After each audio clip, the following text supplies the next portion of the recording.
Hey everybody, what's going on? This is Living with Perks, and in this video we're going to be unboxing and reviewing some new computer hardware.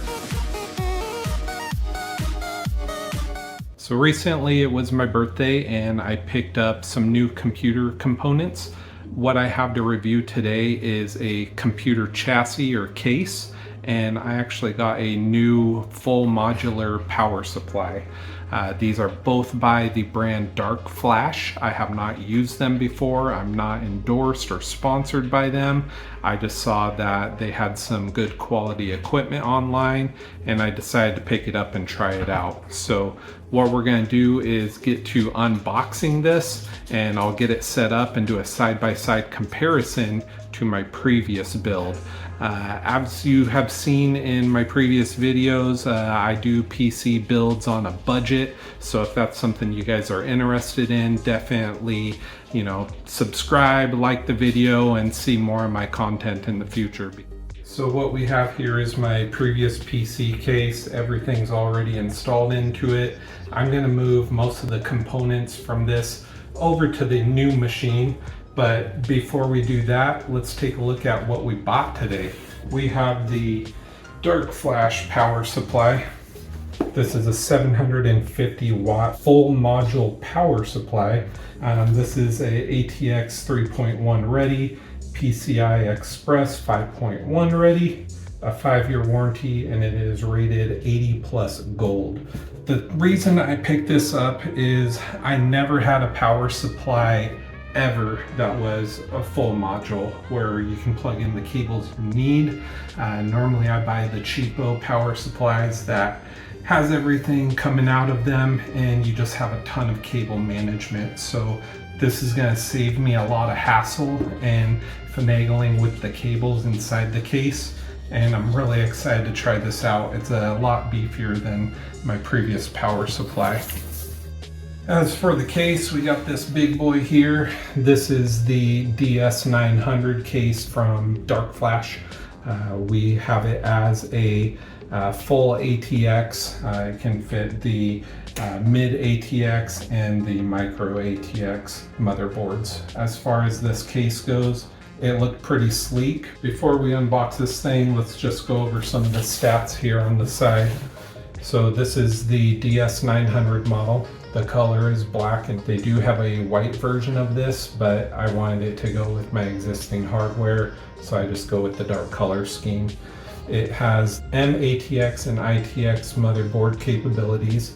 The case dimension is 434 millimeters by 218 millimeters by 454 millimeters. This has a couple 3.5 inch internal HD drive bays, a 2.5 inch internal SSD, 2 of those, 7 slots for expansion, and it can fit a VGA card up to 425 millimeters in length. I think that should be okay with what I have. What I'm using is the AMD RX 6600 XT, that's a mouthful, GPU, and it is kind of a bigger GPU, but it's been working like a champ and plays everything I need it to play. As far as the coolers go, there is 3 fans applied to the side and 1 in the rear. Memory height can be within 45 millimeters, and it's all tempered glass. So let's get this thing unboxed and take a look at what we actually get inside here. Packaged nicely in there with all the styrofoam surrounding it. Let's hope this thing just slides out easily.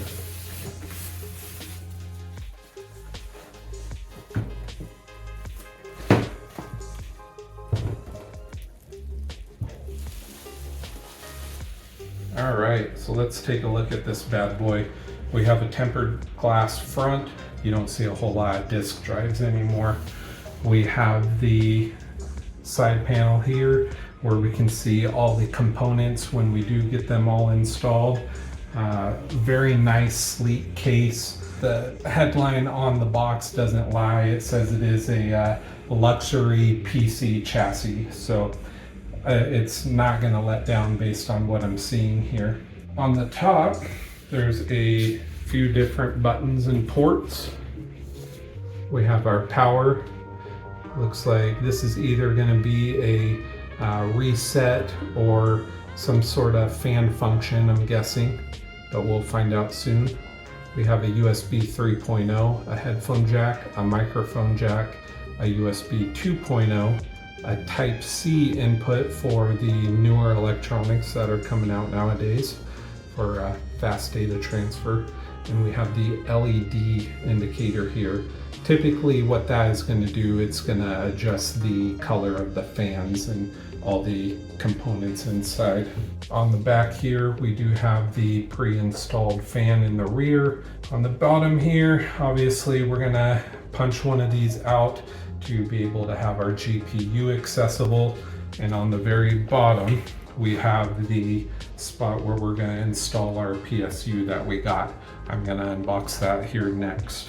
The one thing I do notice with this too is most of the time fans are in the front of the unit. This one is actually on the side here. We'll see if it works any better than the other units I've had, but I'm sure there's a reason behind having the fans on the side of the panel. Don't have anything installed on top, but maybe in the future I can get a couple extra fans and have them exhaust upward. Let's take a look real quick compared to my Aura case, how they rate in size. As far as width goes, it looks like they're about the same. They're the same exact height, and it is a bit longer. I'm gonna do a better side-by-side comparison once I get everything removed from the old chassis into the new one. Going back to the power supply here, let's open this bad boy up. We have the precautions for connecting. It tells you do not bend the certain cables and whatnot. We have the instruction booklet here. This shows you the variety of different cables it comes with and what they should be connected to.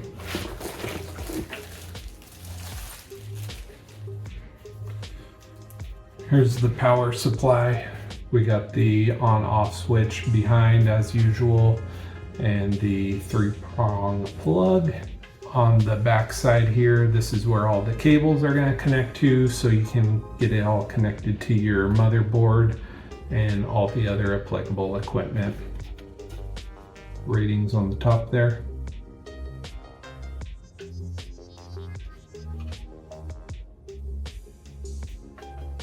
And a huge fan on the top. Comes with a pair of just some cloth gloves here. I'm assuming these are for not producing static electricity, because you should not be dealing with electric components like this without making sure that your static electricity is removed from your body. And this pouch here, this has all of the cables that we need. I love that it comes with the canvas pouch.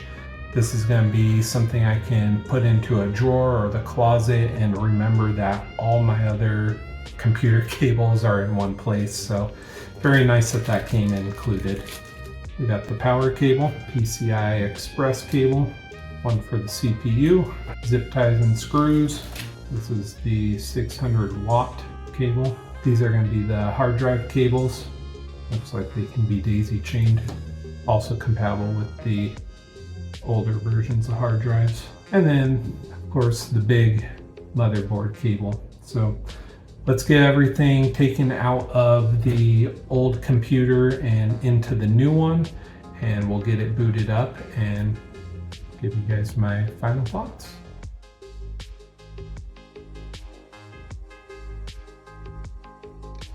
This is the complete build with all the parts inside.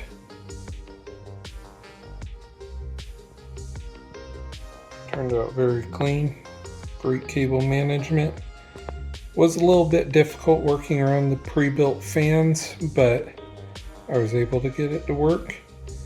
In this day and age, you probably want to use an SSD drive, but I'm still using spin drives.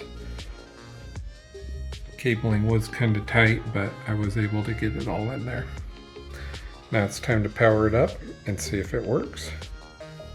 Alright, so I have the computer all plugged in and on my desk. Unfortunately, it is too big to fit on the shelf I had it on, so I am likely going to either have to swap out my desk for a different one or find a different spot to put this thing. I'm not sure if I have the LED lights plugged in for the fans, but they didn't turn on the LED button on the top. It does not do anything, but not a big deal. It's probably a connection that I missed. Overall, the case does look nice for what it's worth. It is bigger than what I previously had. Cable management is good and it runs really cool. It looks like nice case. Front and back is glass and you can see all the components inside, and I really do like that modular power supply. Keeps everything nice and tidy. Hopefully you guys liked the video. If you do want to pick up one of these or both of these pieces of equipment, I will have them listed in the description below, so definitely check that out. That is the equipment by Darkflash. That's the PC case and the power supply. So if you are interested, please check that out. If you guys like the video, hit the like button, subscribe to Living with Perks, and we'll catch you next time. Peace.